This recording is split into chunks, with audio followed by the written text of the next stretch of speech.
ሰላም ጤና ይስጥልኝ ውድ የሀበሻ ኤክስፓት ቤተሰቦች እንደምን አላችሁ? ከሳቱ መረጃዎች ጋር አብራችሁን ቆዩ። ለሰዓቱ ይዤ የቀረብኩት መረጃ አዲስ የተሻሻለውን የተባበሩት አረብ ኤምሬት የቪዛ መመሪያ ሲሆን እንደሚታወቀው ከዚህ በፊት የዩኤኢ መንግስት በኮቪድ-19 ምክንያት የተለያዩ ህጎችን ሲያወጣ እንደነበር ይታወሳል። በዛሬው መረጃዬም ላይ ከነዚህ ህጎች መካከል የተወሰነውን የተባበሩት አረብ ኤምሬት መንግስት ትላንትና ባደረገው የካቢኔ ስብሰባ የተሻሩ ህጎች አሉ፣ እንደሚከተለው አቀርብላችኋለሁ።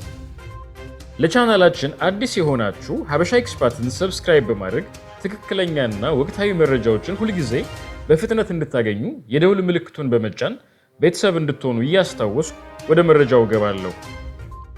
በትላንትናው ዕለት የተሻሻለው ህግ ከማርች 1 ቀን ጀምሮ ወይም ከማርች 1 ቀን ወደዚህ ባሉት ጊዜያት የቱሪስት ቪዛቸው ቀኑ ያለፈበት እስከ ዓመቱ መጨረሻ ድረስ በዩኤኢ መቆየት ይችሉ የነበረ ሲሆን ይህም ተሻሽሏል። በአሁኑ ሰዓት በተባበሩት አረብ ኤምሬት እንዲሁም በርካታ ሀገራት የሚታየውን አንጻራዊ የኮቪድ-19 ስርጭት መቀነስ በማስመልከት የተባበሩት አረብ ኤምሬት መንግስት ይህን ውሳኔ እንደወሰነ ገልፍ ኒውስ ዘግቧል። በዚህ መረጃ የተገለጸው ከማርች 1 ቀን በኋላ ቀኑ ያለፈበት የቱሪስትም ሆነ የኗሪነት ቪዛ እስከ ዲሴምበር 31 2020 ያገለግላል የሚለው ሙሉ በሙሉ መሻሻሉ ሲሆን እንዲሁም የኤምሬት አይዲ ወይም የተባበሩት አረብ ኤምሬት የኗሪዎች መታወቂያ እስከ ዓመቱ መጨረሻ ያገለግላል የሚል የነበረው መመሪያ ከዛሬ ከጁላይ 11 ጀምሮ የተሰረዘ መሆኑን ገልፍ ኒውስ ከሰዓታት በፊት ዘግቧል። የዩኤኢ ሚኒስትሮች ካቢኔ የኮቪድ-19ን ወቅታዊ ሁኔታ በዝርዝር ከመረመረና ከተወያየ በኋላ ቀኑ ባለፈበት ኤምሬት አይዲ ላይ ተነስቶ የነበረውን ቅጣትን በተመለከተ ከነገ ጁላይ 12 ጀምሮ ከዚህ በፊት ይከፈል የነበረው መደበኛ አስተዳደራዊ ቅጣት መሰብሰብ እንደሚጀምርም ገልጿል። የመኖሪያ ፈቃዳቸው ወይም ቪዛቸው ቀኑ ያለፈባቸው በተባበሩት አረብ ኤምሬት ውስጥ ለሚገኙ ዜጎችና ነዋሪዎች ዶክመንታቸውን እንዲያድሱ የ3 ወር ጊዜ ብቻ የእፎይታ ጊዜ ማለትም ቅጣት የማይከፈልበት ጊዜ ማለት ነው እንደተሰጠ ታውቋል። በአሁኑ ሰዓት ከተባበሩት አረብ ኤምሬት ውጪ ያሉ የዩኤኢ መኖሪያ ፈቃድ ያላቸው ነዋሪዎችን በተመለከተ ማለትም ከዩኤኢ ከወጡ ከ6 ወር ያልበለጣቸው ነገር ግን ቪዛቸውም ሆነ ኤምሬት አይዲያቸው ኤክስፓየርድ ያደረገባቸው ወደ ዩኤኢ ተመልሰው ከገቡ በኋላ በአንድ ወር ጊዜ ውስጥ እንዲያድሱ ተወስኗል።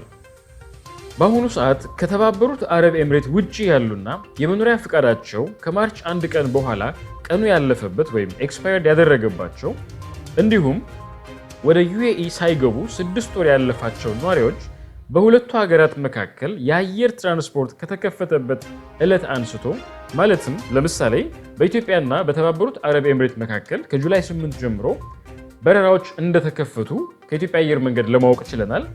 በፌዴራል የዜግነትና መታወቂያ ጉዳዮች ባለስልጣን በተወሰነው መሰረት የሚስተናገዱ ይሆናል ይላል። ከላይ በተጠቀሱት የቀን ገደቦች ማለትም በ3 ወርና በ1 ወር ጊዜ በተሰጠው የእፎይታ ጊዜ ዶክመንታቸውን የሚያስተካክሉ በእፎይታ ጊዜው ምንም አይነት ቅጣት የማይከፍሉ ሲሆን ነገር ግን እነዚህን የእፎይታ ጊዜዎች ሳይጠቀሙ ዶክመንታቸውን ካላሳደሱ ቅጣት እንደሚከፍሉ መረጃው ያመለክታል።